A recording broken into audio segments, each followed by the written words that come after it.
बर'नि दैदेनगिरिफ्रा मोनथिगौ बामोनफोरा मा टारगेट लागासिनो दङ, नाथाय बैफोरखौ मोनथिसेयावबो दिनै बर' हारिनि दैदेनगिरिफोरा बामोनफोरजों बायजानाय बायदि जानानै थानायासो, बबा जानानै थानायासो, नुनानैबो नुयै बायदि जानानै थानायासो बिराद दुखुनि बाथ्रा जानानै फैदों। रायजोफोर साननो गोनां।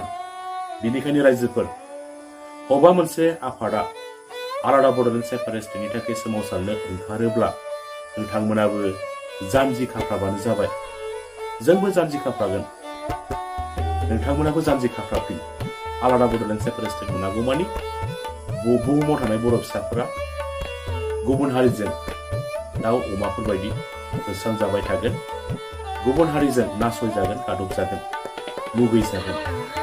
दा बैफोरनिफ्राय उदां मोननो थाखायनो जोंनो नांगौ आलादा बड'लेण्ड सेपारेट स्टेट। स' रायजोफोर, दिनैनि सुंद' आपडेटआ बेखिनियानोसै।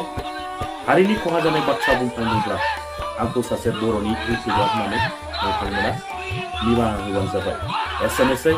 जय बर' हारिनि।